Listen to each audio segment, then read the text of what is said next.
Hello, Diamond Maniacs. As of right now, it is springtime, and summer is only a couple of months away.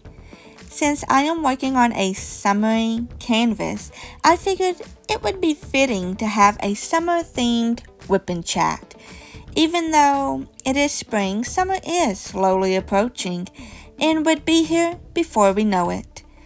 I know some people who are already planning ahead of their summer vacation, booking locations, venues, and hotels. They are looking forward to strolling down to the beach, wiggle the sand in between their toes, sunbathing, and going swimming. Some are excited to stroll down along the seashore, searching for unique and beautiful seashells, leaving their footprints in the sand, and everything else that comes along with the joyous time of summer. Families are looking forward to creating summer memories with each other in hopes that when they look back on those memories, they will smile as a reel of memories brighten their souls. As they drive back home, little do they know, they took a good amount of sand with them that hid away in their shoes as a souvenir. Searching for seashells used to be my favorite summer hobby when my family went to a beach during our summer vacations. Now, calling it a beach would be considered a long stretch because technically it was a lake. However, it did have sand, and I did found little tiny white seashells there. But in all actuality, it was a lake with sand. My family would probably argue with me over that, but they wasn't fooling the 11-year-old me. Plus, it had the term lake in its name. So I feel like my argument was justified. But it was a nice alternative since we didn't live anywhere near an actual beach. I have fond memories of that beach or lake that we went to. As a family, we haven't been there in over 10 years. And honestly, I wouldn't mind going back there with newly additional family members to create some memories for them. I have always dreamed about visiting a real beach and collecting seashells that would be the size of my palm. It has been 20 plus years later, and that is still my dream. According to my mom, I have been by the beach before. Back in the early 2000s, my mom, my grandmother, me, and my younger sister, we all went down to Georgia to visit my older sister and my newly born nephew. We decided to drive around and go sightseeing since neither one of us has really been outside of our state before. We all agreed that we would like to visit the beach. I mean, who in the world wouldn't want to visit a beach? My mom and my grandmother drove down to Florida so we could see the beach from afar.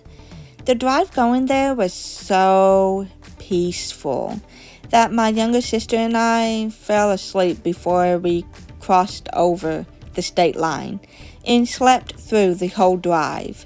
We didn't stop to see the beach. We didn't get out to walk around. We didn't swim or anything like that. My mom and my grandmother, they just wanted to drive down so they can see a real beach and an ocean view. I do remember being upset with the two of them for not waking us up so we could have experienced the view. Hearing them go on and on about how stunning the view was just wasn't really the same. My grandmother felt a little guilty because we slept through the trip. She stopped on our way home and got my sister a seashell necklace and me a small bottle of seashells. My mom still tells me to this day that I visited a beach. I just fell asleep through it. I didn't count that as visiting or viewing the beach because how can I say I have seen the beach when my eyes were shut? Our lake, pretending to be a beach, sufficed.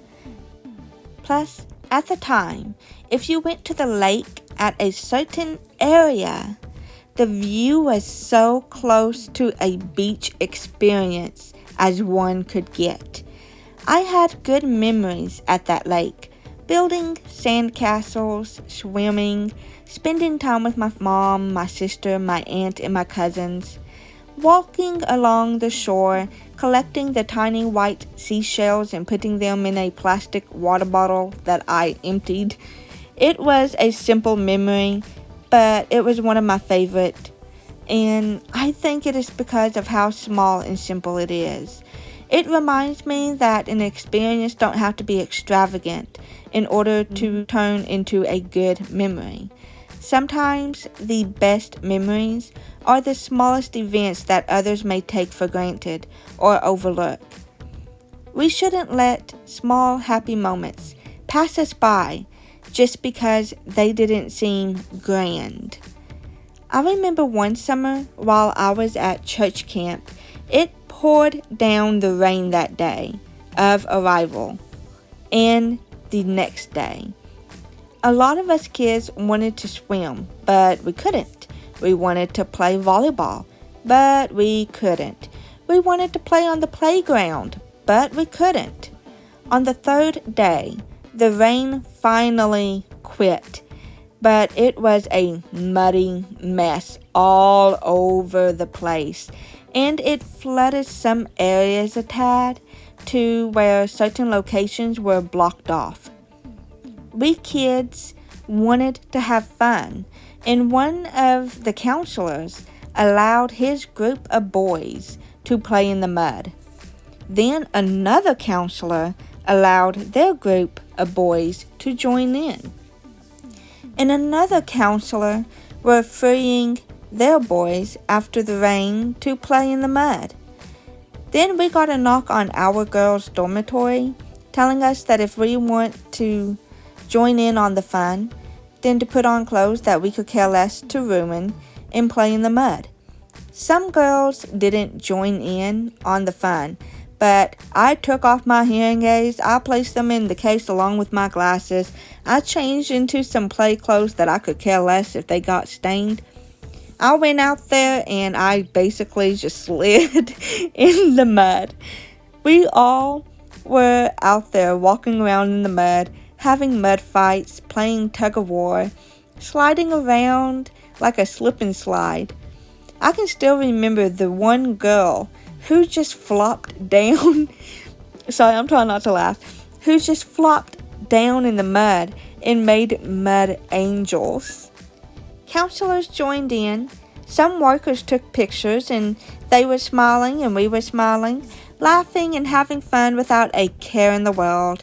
We could care less about the mud that was drying up in our hairs, and one boy could care less about the dirt in the mud that was in between his teeth. We had fun for a couple of hours, believe it or not. That was a treasured church camp memory for me. Little did I know that was a treasured memory for the church camp too. They once had those pictures placed in the rec room in the dormitories as the Great Mud Fight of 2004. My younger sister got to go to the same church camp 3 years later, and she told me about the pictures that they had hanging up of the Great Mud Fight.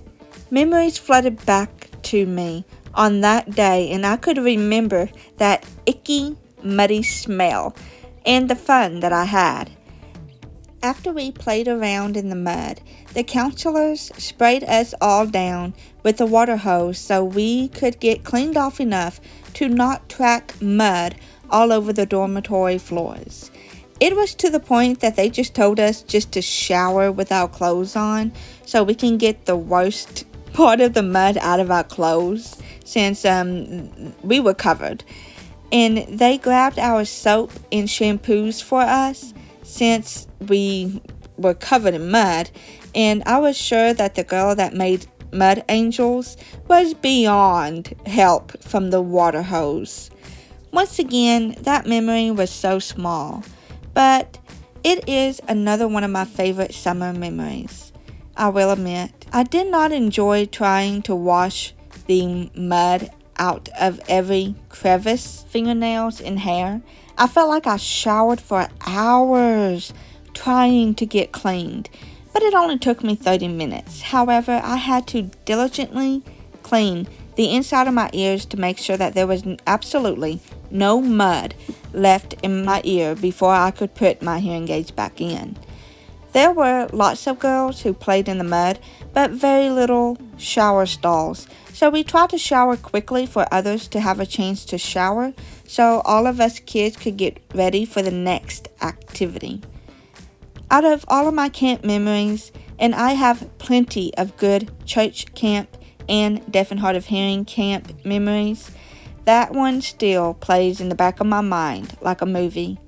When my younger sister got older and was able to go to church camp, I hoped she too would be able to create some fond memories for herself. Unfortunately, she wasn't able to create her own mud fight memories because the counselors that were there at the time she went didn't allow them to play in the mud when it had rained. The other times she has went, it was a dry summer and it didn't rain, so the camp didn't become as muddy as it did that one summer. I don't know if the camp became as muddy as it did back in 2004. I am sure it had to since then, but if it did, I hope a bunch of kids had just as much fun as we did. Have anyone else had fun memories of playing in the mud when you were a kid? We had a blast. I am sure we looked like pigs rolling around in the stinky mud without a care in the world. Good memories start without having a care in the world. Another wonderful summer memory that I had was visiting the zoo and the aquarium within the same week with my family. I still have a blue and white dolphin plush that I got from Newport Aquarium, and out of all of the names, I went with Jeffrey, spelt Geoffrey. And when I went to write his name down, I would say Geoffrey so I could spell it correctly. I named him that because that was the name that was on his tag, and I thought that was supposed to be his name. But I later on found out that that was his brand. Still, with all of the names, I stuck with Jeffrey, even after learning that it was his brand name and not his designated name.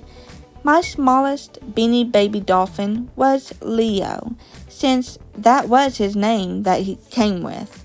I am sure that I still have Jeffrey tucked away somewhere, but I'm not so sure about Leo. Knowing myself, I probably do still have him, but when a flood hit our community, we were collecting toy donations for kids who have lost their toys in the flood. And I donated some of my childhood toys that were in impeccable condition. The pastor's wife thought they were brand new because of how much I took care of them.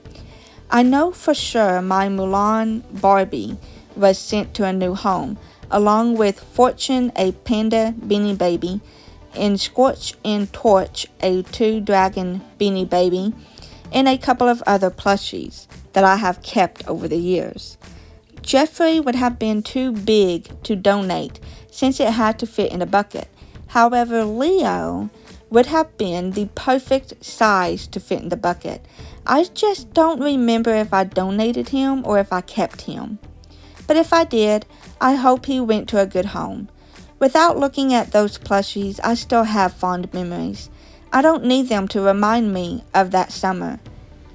But it is nice to still have a piece of that memory tucked away in my childhood memory box, along with the small bottle of seashells that my grandmother picked up for me on our way back home from Georgia. She got my younger sister a necklace because she felt guilty for not waking us up to see the ocean. When I look at that small bottle of seashells, it's not the memory of sleeping through the sightseeing of the beach that I hold on to. It's the memory of my grandmother's kind heart that day when she felt bad for not waking us up because she knew how disappointed we were for sleeping through the trip. The craziest and scariest summer memory was 4th of July, 2005 or 2006, I don't really remember. I was at a friend's place for a 4th of July barbecue. They were lighting up fireworks, and where we were, there wasn't really a lot of room up there, but we made it work. Sure, our necks were sore from looking straight up, but we were enjoying the fireworks show. Me and a group of kids were sitting on the ground, maybe 12 feet away from where they were lighting the fireworks at. One guy lit a shell and it didn't ascend up into the sky, and we were waiting for it to whistle up towards the sky and wow us with its bright colors, but it didn't. We waited around and nothing happened, so we all thought it was just a dud.